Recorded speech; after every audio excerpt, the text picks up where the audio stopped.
Seguimos en Radar y vamos a entrar en el caso, en el acuerdo llegado entre la defensa del exmagistrado Alejandro Moncada Luna y Pedro Miguel González. Para poder entrar en esta discusión vamos a escuchar a Pedro Miguel González, fiscal del caso, y también a la secretaria del ANTAI, Angélica Maitín, opinando sobre este acuerdo. Escuchémoslos.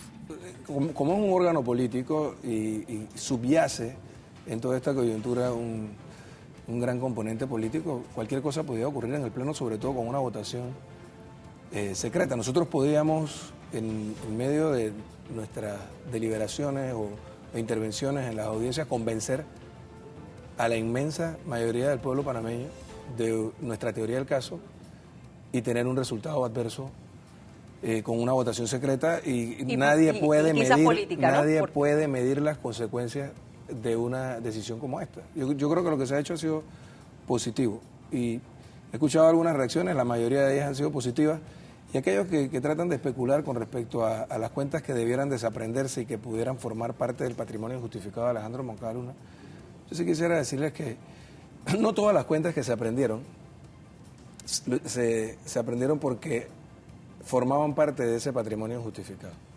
Dentro de la teoría del caso, algunas de ellas sí. Otras no, la mayoría no. ¿Cuántas cuentas eran? Alrededor de 14, 15 cuentas. 14, 15 cuentas. Ninguna de estas está relacionada. Algunas de ellas, te cuento, deficitarias, que las aprendimos con sobregiro. Y muchos se preguntaban, bueno, pero ¿por qué la aprendes? La estábamos aprendiendo. Recordemos que este es un proceso muy especial en el que nosotros teníamos un solo imputado.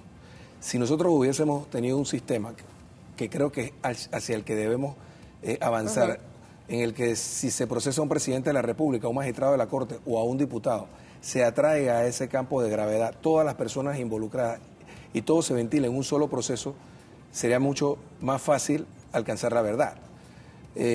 Yo pude haber, en un escenario como aquel, haber imputado a otras personas vinculadas a los hechos, pero no me lo permitía la competencia. Yo solo tenía competencia con el magistrado. Que se le haya retenido simplemente los departamentos no es suficiente. Eso deja un sabor amargo para la ciudadanía, porque entonces la gente dice, bueno, va a la cárcel, cumple 5 años y al final queda millonario y no tiene que trabajar el resto de su vida, porque con dinero uno puede justificar. Yo ojalá y espero que las juezas de garantía analicen bien esto y no permitan que se pueda dar este tipo de injusticia. Esto para mí sería inadmisible, no podría aceptarlo. Bueno, ya los escuchamos, señor exmagistrado, es un acuerdo que ha generado muchísima polémica porque para muchos es justicia a medias, se está hablando de 5 años de prisión, se está hablando solamente de 2 de los 4 delitos por los que iba a ser investigado, pero por otro lado escuchamos al fiscal del caso decir, creo yo atinadamente, que el riesgo de llevar esto al Pleno de la Corte y convertirlo en una votación de la Asamblea, perdón, y convertirlo en una votación política y no jurídica era mucho mayor. ¿Su opinión? Sí, yo sí creo, porque mire, solo si la gente de Cambio Democrático votaba en bloque, ya el acuerdo, la inocencia de Moncada estaba garantizada, porque eran 46 votos, no reunían los 47. Claro que también era bastante difícil, aunque los 25 votos de Cambio Democrático pudieran conseguirse, porque allí podría haber uno que otro diputado que a lo mejor no participaba, pero si votaban en bloque, acababan con el caso Moncada, 46 votos. Como exmagistrado, ¿piensa usted que el acuerdo es bueno para el país? A mí me parece que el acuerdo es bueno. Lo que está ocurriendo ahora es que en realidad este es un proceso especial. Entonces está en contradicción con algunas partes del procedimiento general acusatorio. Por ejemplo, las jueces de garantía van a establecer si aceptan el acuerdo, que dice, hasta donde yo tengo entendido, 5 años de prisión. Si dice 5 años de prisión, yo no quiero que ellas puedan cambiarlo. Entonces, aparte de eso, ¿a quién le corresponde establecer dónde se paga la prisión? Eso no se le corresponde a las jueces de garantía. No le corresponde a ellas. Porque ellos no tienen competencia. En mi opinión, se ha dicho que son ellas las que deciden si va a la casa. Ellas no pueden tampoco actuar como jueces de cumplimiento, en mi opinión. Eso es una cosa aparte. ¿Qué es lo que va a suceder entonces este 4 de marzo? Yo lo que creo es que ellas deben, en mi opinión, aprobar el acuerdo y entonces ya se tiene aprobado el acuerdo de los 5 años de prisión. Entonces eso, el Departamento de Corrección es el que, en mi opinión, va a establecer en qué lugar él va a pagar la prisión. Pero yo no creo que aquí sea posible hablar de prisión domiciliaria o de trabajo comunitario.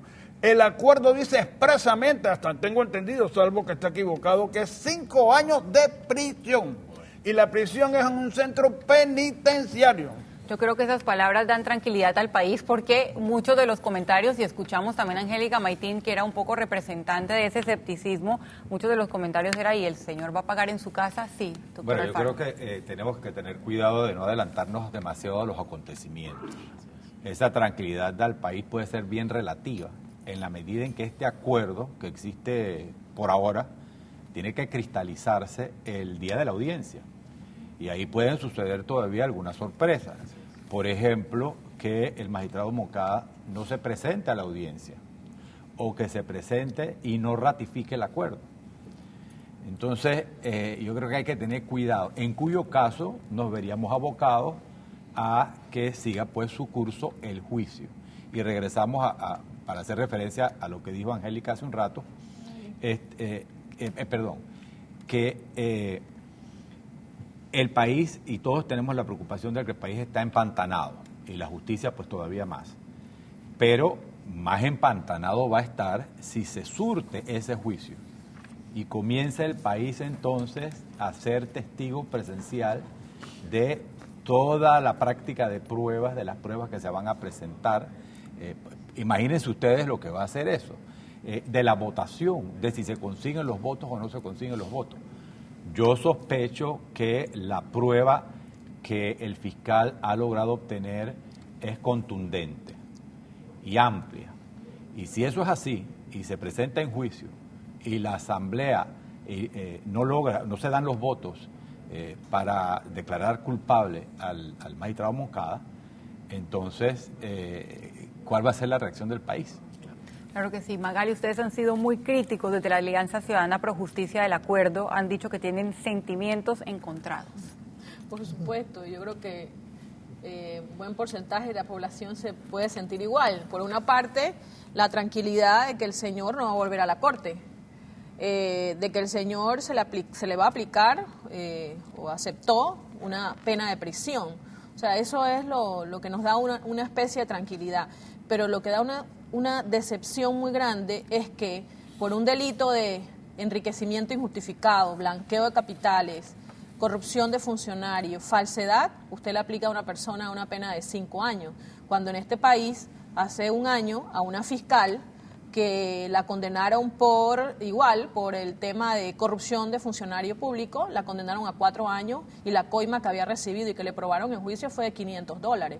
Entonces a una funcionaria que le dan una coima de 500, le aplican pena de prisión de 4 años, y a un magistrado que, según las noticias, dice que llegó a incautarse la suma de casi 4 millones, entonces usted le aplica una pena de 5 años. O sea, eso realmente suena a una burla, y sobre todo porque no era cualquier funcionario. Él estaba administrando justicia. Nuestros bienes, nuestras libertades, nuestros derechos estaban en manos de estas personas. Entonces, eso es un delito tan grave que realmente yo cuestiono muchísimo lo que pasó en este acuerdo. Yo creo que eso hay que revisarlo. La figura del acuerdo tiene que revisarse en nuestro país. No puede ser que en delitos de corrupción e enriquecimiento injustificado a la gente se le devuelva parte de lo que está en investigación como posible enriquecimiento. Y en este caso, nosotros entendemos que hubo cuentas de por más de $1 millón que el día que se llega a la audiencia, esas cuentas van a ser descongeladas. Se va a levantar la medida cautelar. Entonces, estamos hablando que son 4 cuentas, estamos hablando de 3 carros lujosos que, según lo que aparece en los medios, porque nosotros no hemos tenido acceso a las pruebas, según lo que aparece en los medios, estos carros fueron comprados por empresas que habían tenido licitaciones con la Corte Suprema y que luego de comprar estos carros los traspasaron a familiares, a hijos del magistrado. O sea, donde hay claramente un acto de corrupción. Entonces, realmente yo creo que es muy decepcionante el acuerdo. Entendemos que nos da una tranquilidad, entendemos que hay muchos que piensan, bueno, es lo mejor, era lo menos malo. Pero en ese menos malo yo creo que ya llegó la hora de comenzar a exigir un poco más, a exigir justicia. Y lo otro que es realmente para mí inaceptable es que en un acuerdo, y se lo hemos dicho al señor fiscal, en un acuerdo usted deje por fuera el delito de corrupción. Cuando es un delito que tanto daño nos ha hecho, y más si esa corrupción se da en el Poder Judicial, en un magistrado de la Corte. Entonces, no, para nosotros es inaceptable este acuerdo. Esperemos que las juezas de garantía pues hagan su trabajo, revisen no solamente los derechos del sindicado, del imputado, sino que también vean los derechos de la ciudadanía. Es que en los delitos de corrupción, ese es el problema. ¿Quién es la víctima? Claro. ¿No? Porque si fuese la un víctima delito, son todos los ciudadanos, mire, y principalmente los ciudadanos más necesitados y pobres. En el sistema acusatorio, cuando el fiscal va a llegar a un acuerdo, dice la ley, él tiene que tomar en cuenta la opinión de la víctima. Claro, en los delitos de corrupción ese es el problema. ¿Quién es la víctima? La víctima es somos toda todos. la sociedad. Tengo que cortarlo aquí, pero lo dijiste tú, Magali, el tema de corrupción implica que hay un funcionario corrupto, pero también un empresario, y en este caso, y queremos hablarlo en el próximo bloque, que seguiremos tocando el tema de Alejandro Moncada Luna, ese empresario que le prestó el dinero al ex magistrado y que tenía fallos pendientes en la Corte Suprema de Justicia. ¿Qué va a pasar con ese empresario y también qué va a pasar con esos fallos? Usted quédese en Radar.